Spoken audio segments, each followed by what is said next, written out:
le seigneur de guerre cannibale qui se lançait dans les batailles nues, le tueur en série qui intimidait les personnes chargées de l'exécuter, la nazie qui prenait plaisir à des tortures si cruelles que même les gardiens du camp la craignaient. Et ce n'est que la partie émergée de l'iceberg malveillant. Dans cet épisode de The Infographics Show, découvrez 10 personnes très maléfiques méconnues. Numéro 10. Isai Sagawa n'a eu qu'une seule victime. Mais la manière, la raison et surtout les conséquences font qu'il est inoubliable et mérite sa place sur cette liste. Né au Japon, en 1949, il était un enfant petit et maladif, mais issu d'une famille aisée. Dès son plus jeune âge, il ne s'est jamais vraiment lié aux autres enfants, en partie parce qu'il nourrissait des fantasmes sexuels violents. Il voulait précisément les manger.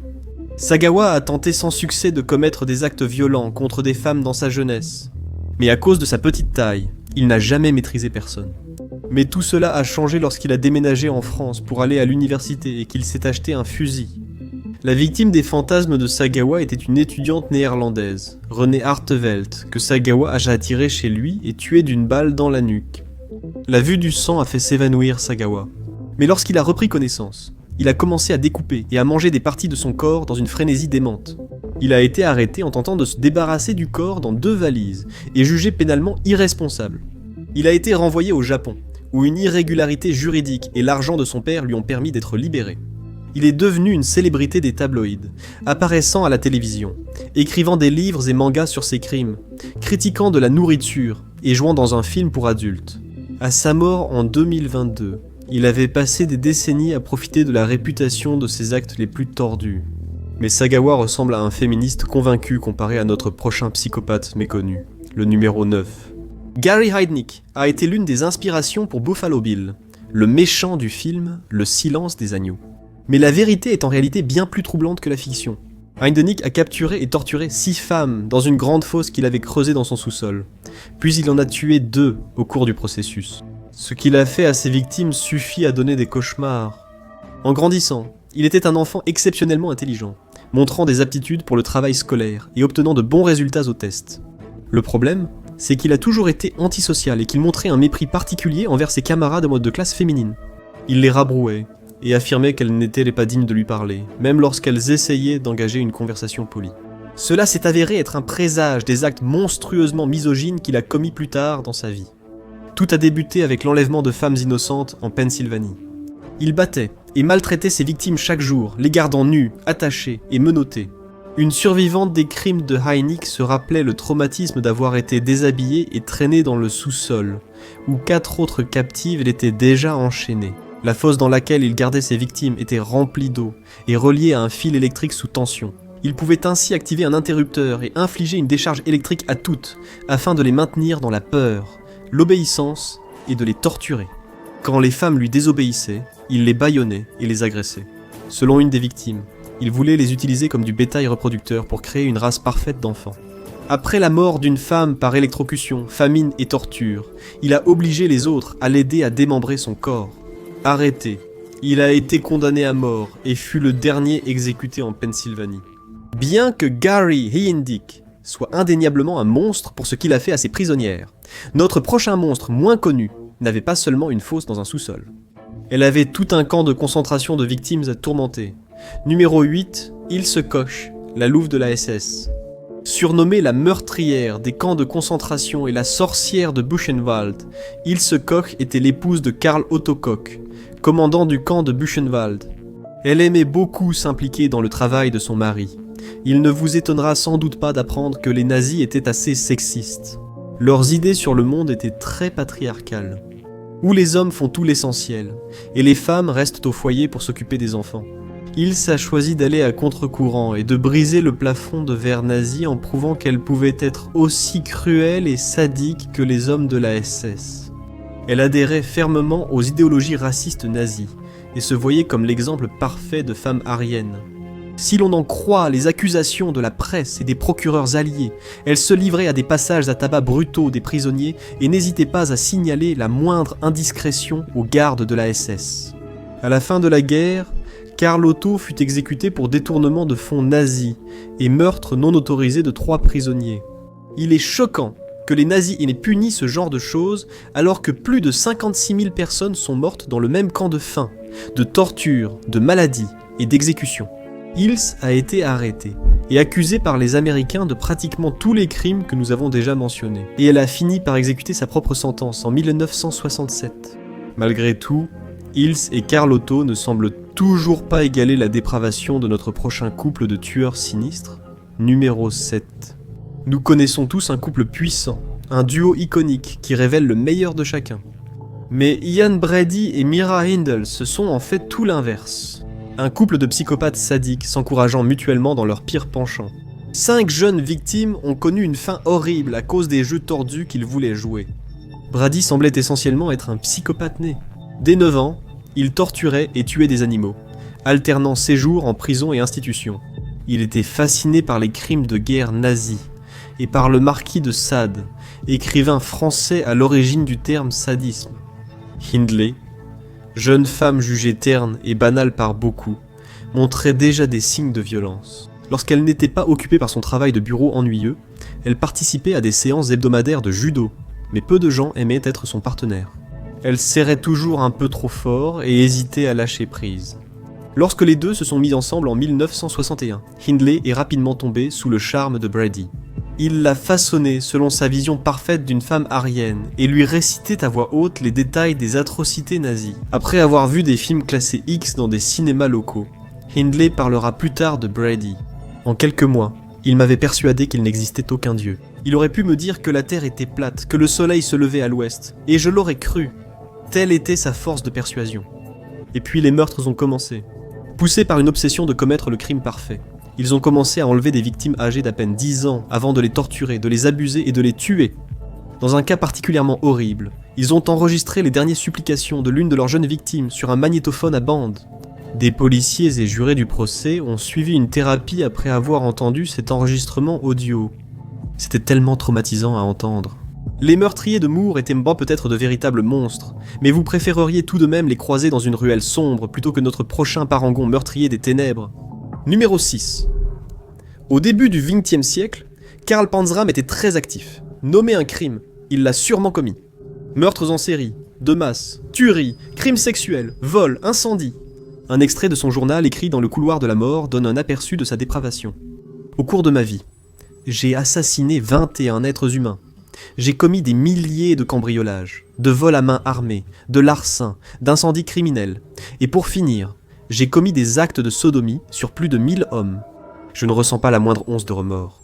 Panzram errait à travers les États-Unis et l'Angola portugaise, torturant, tuant et, de façon générale, provoquant apparemment littéralement toutes les personnes qu'il rencontrait. C'était un nihiliste pur et dur, et la seule chose à laquelle il semblait vraiment accorder de la valeur était de poursuivre la cruauté pour la cruauté elle-même. Jusqu'à son arrestation et condamnation à mort en 1930, sur la potence, il cracha au visage du bourreau avant qu'on lui mette la cagoule noire. Ils lui ont demandé un dernier mot. Il a dit « Oui, dépêchez-vous, je pourrais tuer une 12aine d'hommes pendant que vous traînez. » Mais les crimes de Karl semblaient insignifiants comparés aux atrocités de ce type-là. Et pire encore, il s'en est sorti. Numéro 5. Joshua Blaggy, prédicateur et philanthrope libérien, aime partager des messages de paix, fraternité et amour. Impossible à deviner il y a quelques décennies. Il était un chef de guerre monstrueux, lors de la première guerre civile libérienne, un homme responsable d'environ 20 000 crimes de guerre. À l'époque, Blaggy, surnommé Général Fesse Nu, était un guérillero sanguinaire qui combattait nu. Pourquoi ? Eh bien, il croyait que les nombreux sacrifices cannibales qu'il accomplissait chaque jour le rendaient à la fois invisible et immunisé contre les balles. Et c'est aussi une tactique de guerre assez efficace. Même si vous êtes un combattant entraîné, si quelqu'un fonce sur vous en courant, brandissant une mitrailleuse dans une main et une machette dans l'autre, vous allez probablement préférer battre en retraite et sauver votre peau. Il incitait ses jeunes soldats à la violence, en les droguant à la cocaïne et en leur montrant des films de Jean-Claude Van Damme. Il leur apprenait que tuer n'était qu'un jeu et les encourageait à être aussi violents que possible. Il leur faisait porter des masques d'Halloween pour effrayer davantage leur adversaire. Certains de ses contemporains ont pris des noms comme Général Rambo, Ben Laden ou même Satan. Il a admis torture, mutilation, cannibalisme, consommation de sang et rituels occultes. Mais il essaie de prendre un nouveau départ en devenant un homme religieux. Qu'il mérite ou non le pardon pour ce qu'il a fait, c'est une autre question. Joshua Blaggy était un général terrifiant. Mais que se passerait-il si quelqu'un avec sa soif de sang devenait non seulement maire, mais aussi président d'un pays entier? Numéro 4. En mars 2025, l'ex-président philippin Rodrigo Duterte a été arrêté par la Cour pénale internationale pour crimes contre l'humanité. Lorsqu'il était maire de Davao, on le surnommait Terminator pour son intransigeance face à la criminalité. C'est-à-dire qu'il se déplaçait à moto, en blouson de cuir, menaçant les gens avec une arme à feu. Il a vu un homme fumer dans un bar interdit et l'a forcé, arme en main, à manger sa cigarette. Il a un jour menacé de manger le foie de ses ennemis avec du sel et du vinaigre. La situation s'est aggravée quand il est devenu président. Et il a décidé de faire de l'élimination du fléau des trafiquants et des consommateurs de drogue un élément clé de son programme. Cela a essentiellement conduit à la purge. Des escadrons de la mort et milices, soutenus par le gouvernement philippin, ont eu carte blanche pour tuer dans les rues. Du moment qu'il restait assez de déni plausible pour prétendre que leurs victimes étaient alliées au trafic de drogue. Des milliers de personnes ont péri lors de la présidence de Duterte. Il a été accusé d'avoir engagé des tueurs à gages, de leur avoir fourni des armes et promis l'immunité pour leurs crimes commis en son nom. C'était une période d'anarchie et de violence fasciste pour le peuple des Philippines, surtout pour les opposants politiques de Duterte. Il y avait une réelle possibilité que l'on vous retrouve mort, avec du matériel lié à la drogue placé sur votre corps. Duterte n'a montré aucun regret après son arrestation, déclarant simplement avoir agi comme il le devait. Peu de choses positives à dire sur Rodrigo Duterte, mais au moins, il n'était pas le sorcier maléfique. Ce n'est pas le cas pour notre prochain personnage. Numéro 3. Les dictateurs sont un groupe haut en couleur, mais peu d'entre eux avaient une telle folie brute et déjantée. François Duvalier, mieux connu sous le surnom de Papadoc Duvalier, s'est proclamé président à vie dans son pays natal, Haïti. Il était un adepte actif du vaudou, adoptant le style du dieu vaudou de la mort, le baron Samedi. Il a pleinement mérité cette association avec sa folie criminelle nationale démente. Lorsqu'il est arrivé au pouvoir, il a emprisonné et éliminé ses ennemis politiques avec l'aide de son escadron de la mort personnelle, les tontons macoutes. Ils étaient composés de prêtres vaudous fidèles, heureux d'utiliser leur magie et bien sûr des armes pour faire plier quiconque osait défier la volonté sombre du sinistre président. Ils prétendaient être immortels, invincibles, inarrêtables. Et comme chaque tentative de le détrôner échouait, il semblait presque avoir raison. Il pratiquait des rituels sombres avec les parties du corps de ses ennemis. Il gardait une tête coupée à des fins rituels dans son placard. Le tonton Macoute, qui opérait essentiellement comme une sorte de mafia vaudou, torturait les gens en les plongeant dans des baignoires remplis d'acide. À un moment donné, lorsque Papadoc croyait que l'un de ses ennemis politiques fugitifs s'était transformé en chien noir, il ordonna que tous les chiens noirs du pays soient tués dans l'espoir de l'éliminer. Dans tout le pays, on craignait Papadoc, et son culte de la personnalité imposait l'obéissance comme unique choix. Lorsqu'il est mort d'une crise cardiaque en 1971, son fils, surnommé Bébé Chien, a pris la relève. Et lorsque des foules en colère l'ont ensuite déposé et ont pillé la tombe de Papadoc, ils ont découvert qu'il n'y avait pas de cercueil. Encore un tour de magie étrange du président vaudou meurtrier. Mais Papadoc ressemble à un humanitaire primé quand on compare ses crimes aux horreurs absolues commises par notre prochain dirigeant tordu, le numéro 2. Interrogez quiconque ne bénéficie pas d'une fortune de plantation, il sera probablement d'accord. Le colonialisme est l'un des pires fléaux des derniers siècles, et peu l'ont exercé aussi cruellement que le roi Léopold II de Belgique, fondateur de l'ironiquement nommé État indépendant du Congo. Un nom qui n'est juste que si vous le voyez comme un état de terreur, mort et souffrance. Léopold gérait le pays comme son terrain de jeu, s'enrichissant avec le caoutchouc et l'ivoire, tout en tuant et mutilant les populations congolaises. L'une des sanctions favorites du régime était l'amputation de parties du corps, quel que soit l'âge. Des gens étaient mutilés, parfois simplement pour avoir contrarié les occupants belges qui appliquaient des critères très bas. Son règne a causé des millions de morts au Congo.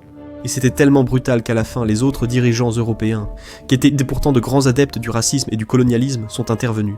Léopold a été sommé de céder le contrôle de l'État indépendant du Congo au gouvernement belge, plutôt que de continuer à l'utiliser comme son terrain de jeu personnel de torture, d'exploitation et de mort. L'ampleur même des massacres du roi Léopold est presque inégalable. Mais notre méchant ultime inconnu le surpasse quand même. Les crimes de personnes n'étaient aussi carrément répugnants que les siens. Numéro 1. Découvrez l'exception la plus effrayante à l'idée que tous les Canadiens sont sympathiques. Rogue Thiriot, excentrique, développa tôt un complexe de Dieu. Il a emmené un groupe et leurs enfants dans la nature canadienne pour fonder une secte apocalyptique nommée les Enfants de la Fourmilière. Bien sûr, Rock a fait ce que font tous les chefs de secte. Il a couché avec toutes les femmes, il a pris l'argent de tout le monde, et il a fait faire à ses adeptes tout le travail difficile de construction de la cabane, pendant qu'ils restaient à l'intérieur à se saouler. Mais à mesure que la secte progressait, les choses ont pris une tournure bien plus sombre lorsqu'une autre obsession de Rock a été révélée. La chirurgie. Il lisait obsessionnellement des manuels de chirurgie et collectionnait des outils de fortune, pensant que Dieu guiderait sa main. Il a pratiqué des opérations chirurgicales sur les membres de sa secte, comme des castrations, amputations et ablations intestinales, causant des morts lentes et douloureuses. Ces opérations chirurgicales, ainsi que ces punitions infligées aux membres de la secte qui se comportaient mal, avaient à toutes deux des connotations sexuelles violentes. Cela a alimenté la tendance sadomasochiste de Rock, qui s'est retrouvé totalement hors de contrôle. Les membres de la secte punissent, étaient marqués au fer, puis Rock découpait les parties brûlées avec des couteaux sales, complètement ivre. Cet individu vicieux et répréhensible va causer plusieurs morts. Son règne de terreur s'est terminé lorsqu'un membre mutilé de la secte a couru jusqu'au poste de police le plus proche. Et tout s'est effondré. Rock est mort en prison, poignardé par son codétenu. Qui aurait cru que ce gars ne serait pas un bon compagnon de cellule ? Vous avez croisé des personnes très maléfiques, mais certains des pires actes n'ont pas été commis par des adultes. Découvrez les enfants les plus maléfiques de l'histoire pour voir à quel point certains monstres étaient jeunes, ou cliquez sur cette vidéo.